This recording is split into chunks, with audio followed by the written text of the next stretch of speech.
सुरेंद्र प्रकाश का अफसाना जंगल से काटी हुई लकड़ियाँ। हजारों वर्ष पहले की बात है। उस नाम की नदी के किनारे वो नाम का एक नगर बसा हुआ था जिसमें मैं नाम का एक व्यक्ति रहता था। जब मैं के मसलूब होने की खबर हम तक पहुंची तो हम जंगल से काटी हुई तमाम लकड़ियां नदी में बहा चुके थे और नदी किसी पागल सांप की तरह फुनकारती हुई काले समंदर की तरफ बढ़ी चली जा रही थी। हम भी कितने बेमकदरे लोग हैं।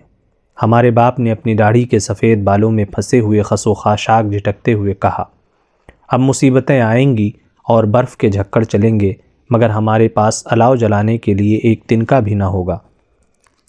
हमारे बाप का चेहरा मुरझाया हुआ था। लंबी दाढ़ी के सफ़ेद बाल तेज़ हवा में उड़ने लगे थे। हमने अपने कुल्हाड़ों पर अपनी गिरफ्त मजबूत की और उसके गिर्द जमा होने लगे। उसकी आंखों में मद्दोजज़्र था। उसने अपनी आंखें हम पर जमा रखी थीं और बराबर अपने आंसुओं को ज़ब्त करने की कोशिश कर रहा था, मबादा हम बच्चों का दिल टूट जाए। हमारी बहन ने भुने हुए गोश्त के कतले अपनी झोली में समेटते हुए पूछा, मैं को कल कितनी बार मसलूब करेंगे? एक बार फिर, हमारे बाप ने मुख्तसर सा जवाब दिया और नदी में कोई वज़नी पत्थर लुढ़कने की आवाज़ सुनाई दी। आओ कब्रिस्तान में आने वाले नए ताबूत को मुकफ्फल कर दें। हम अपने बाप के पीछे पीछे चल दिए।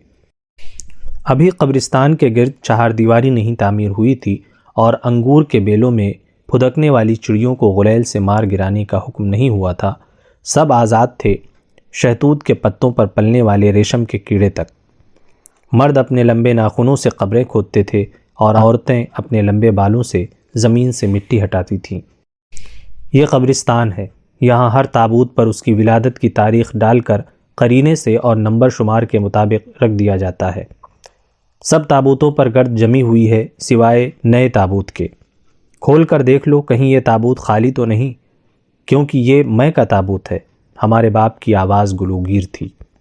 हमारे भाई ने बढ़कर ताबूत पर मैं की विलादत की तारीख़ डाली और उस पर लिखा, ये ताबूत खाली है क्योंकि ये मैं का ताबूत है, और फिर उसे अंगूर के पत्तों से ढाँप दिया। हम फिर नदी के किनारे आकर बैठ गए जिसमें हमने अपने हाथों से काटी हुई लकड़ियाँ बहा दी थीं और नदी धीरे धीरे काले समंदर की तरफ बढ़ रही थी। रास्ते में वो नगर है, अंदर तरबूज इंसानी खोपड़ियों की तरह काट कर बिकते हैं और शहर के दरवाजे पर हमारे दोस्तों के सर लटके हुए हैं जिनकी कटी हुई गर्दनों से टप टप खून टपकता है। सब कुछ मिट जाएगा मगर पत्थर पर टपके हुए खून के धब्बे न मिट पाएंगे। हमारे बाप ने नदी में अपना मुंह धोते हुए कहा। उसकी दाढ़ी और मोछों के गीले बाल आपस में चिपक गए थे। हमारी बहन ने फिक्रमंदी से उसके चेहरे पर देखा और डूबती हुई आवाज़ में कहा, तुम्हारे चेहरे पर धुल जाने के बावजूद कुछ निशान बाकी हैं।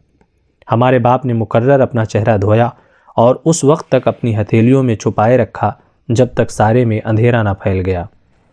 अंधेरे में सब चीज़ें स्याह हो गई थीं, आसमान, नदी का पानी और उसके किनारे उगी हुई घास भी।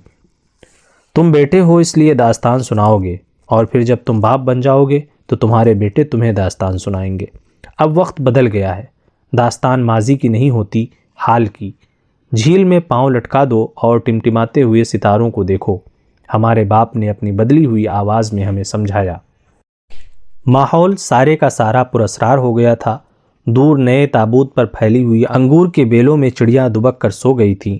शहर के दरवाजे में कुछ घुड़सवार दाखिल हुए और फिर किंदीलें बुझ गईं। हमारे दोस्तों के कटे हुए सरों में से टपकता हुआ खून पत्थरों पर गिरकर स्याह धब्बों में मुंतकिल हो रहा था। सुबह जब हम सोकर उठे तो हमारा बाप मर चुका था। उसने अपना चेहरा बदस्तूर अपनी हथेलियों में छुपा रखा था। मैं के खाली ताबूत में उसकी लाश रख दी गई और हमारे भाई ने बढ़कर उसका यौम विलादत लिखा और फिर ये लिखकर कि मैं के ताबूत में उसका जिस्म रख दिया गया है उस दिन के लिए जब मैं को दोबारा मसलूब किया जाएगा, ताकि वो इसका नज़ारा खुद कर सके और जी भर कर पछता सके। वो फूट फूट कर रोने लगा। हमारी बहन ने भुने हुए गोश्त के कतले संभाले और अपने बच्चों की तलाश में नदी के किनारे किनारे चलने लगी और हम अपने बच्चों की तलाश में शहर की तरफ पलटे। जंगल में ज़ोरों की बर्फ़बारी शुरू हो चुकी थी और हमारे कुल्हाड़े बर्फ़ में दब गए थे। दूर से हमारी बहन के बहनों की आवाज़ आ रही थी। हम जंगल से काटी हुई लकड़ियाँ, नदी हमें बुलाती है, बेरहम नदी, سمندر تک لے جاتی ہے بے رحم ندی۔ ہزاروں ورش پہلے کی بات ہے، اس ندی کے کنارے وہ نگر بسا ہوا تھا جس میں رہتا تھا۔ نگر کے لوگوں نے اپنا سب کچھ ندی میں بہا دیا، حتیٰ کہ ان کے پاس بچوں اور اناج کے سوا کچھ بھی نہ رہ گیا۔ ان کے لباس سیاہ تھے اور سروں پر سفید کپڑے بندھے ہوئے تھے، اور وہ سب اپنے سینے پر ہاتھ باندھے بازاروں میں گھوم رہے تھے۔ رات دھیرے دھیرے رینگتی ہوئی آ رہی تھی اور ندی روں روں کرتی کالے سمندر کی طرف بڑھ رہی تھی، اور سب دیکھ رہے تھے کہ ندی کی جھول کتنی بوجھل ہے، کیونکہ ان کا سب کچھ اس کی جھول میں تھا۔ پھر رات آئی اور ندی کا پانی سیاہ ہو گیا۔ صبح جب سو کر اٹھے تو کسی کو یاد بھی نہ رہا کہ کیا کیا کچھ تھا جو ضائع ہو گیا اور اس پر کتنی محنت صرف ہو چکی تھی، کیونکہ جو شخص اپنے سینے پر ہاتھ باندھے سب سے آخر ندی میں کودا، اس نے بلند آواز سے کہا، ندی سے انگنت ہاتھ ابھریں گے اور ساری چیزیں بحفاظت کناروں پر رکھ دیں گے۔ اس ندی کے کنارے بسے ہوئے نگر میں رہتا ہوں۔ ایک دن کا ذکر ہے، میں بہت اداس تھا اور گھومتا گھماتا ندی کے کنارے چلتا ہوا بہت دور نکل گیا۔ پورب سے پچھم کی طرف بوجھل ہوا چل رہی تھی۔ پیڑ پودے آپس میں سرگوشیاں کرتے ہوئے محسوس ہوتے تھے۔ کئی بار خیال آیا کہ شاید یہ میرے بارے میں کچھ کہہ رہے ہیں، پھر سوچا میری اور ان کی آخر شناسائی ہی کیا ہے۔ ایک جگہ پہنچ کر مجھے محسوس ہوا کہ اب آگے جانا ممکن نہیں، کیونکہ ندی اتنی پھیل گئی تھی کہ پاؤں رکھنے کو زمین دکھائی نہ دیتی تھی۔ میں نے رک کر سب طرف دیکھا، سب طرف بے کراں وسعت تھی۔ یکایکی ندی میں سے چھپاکوں کی آواز سنائی دی۔ میں نے غور سے دیکھا، دور سے ایک ننھی سی کشتی میری طرف بڑھتی چلی آ رہی تھی، اور وہ آواز چپو چلانے کی تھی۔ میں ٹھٹک گیا۔ کشتی کچھ اور قریب آئی تو پتہ چلا کہ کشتی پر کوئی سوار نہیں ہے، اور وہ چپو دراصل ہاتھ ہیں جو تیرتے ہوئے آدمی کے ہاتھوں کی طرح چل رہے تھے۔ چند ہی منٹ بعد وہ کشتی، جو کہ ایک پرانا پانی کا کھایا ہوا لکڑی کا بڑا صندوق تھا، میرے بالکل قریب آ کر رک گئی۔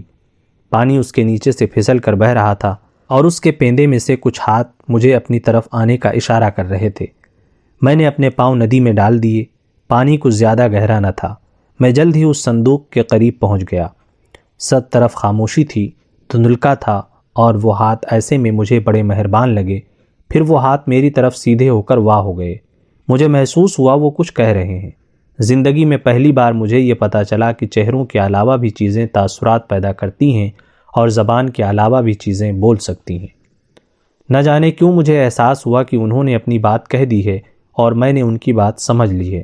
پھر وہ ہاتھ پانی میں گرے اور غائب ہو گئے۔ صندوق میرے سامنے ہلکورے کھا رہا تھا۔ میں نے ہاتھ بڑھا کر اس صندوق کو اپنی طرف کھینچا اور پھر آہستہ آہستہ دھکیلتا ہوا اپنے گھر تک لے آیا۔ ندی کنارے بسے ہوئے جس نگر میں رہتا ہوں، اس میں زوروں سے افواہ گرم ہو گئی کہ مجھے ندی میں سے ایک پرانا صندوق ملا ہے جس میں کوئی قدیم خزانہ بھرا ہوا ہے۔ صندوق پر بہت بڑا مضبوط قفل لگا تھا جس کی چابی ہمارے پاس نہیں۔ صندوق کے اوپر والے تختے پر کچھ تحریر تھا جو ہم پڑھ نہیں سکتے۔ ہزاروں لوگ اس صندوق کو ہر روز دیکھنے کے لیے آتے اور مجھ سے پوچھتے کہ وہ مجھے کہاں سے اور کیسے ملا۔ مجھے بار بار اس کے ملنے کی داستان سنانا پڑتی۔ آخر یہ خبر حکومت تک پہنچ گئی۔ ایک روز حاکم لوگ میرے گھر پر آئے اور انہوں نے مجھے حراست میں لے لیا کہ میں نے خود سے انہیں خزانہ ملنے کی خبر کیوں نہیں دی، اور یہ طے پایا کہ اسے کھولا جائے۔ کئی طاقتور لوگ بڑے بڑے ہتھوڑے لے کر آئے اور قفل پر پے در پے کئی چوٹیں کی۔ کافی دقتوں سے قفل ٹوٹ گیا۔ سب نے مل کر ڈھکنا کھولا اور پھر فضا میں چیخیں گونج اٹھیں۔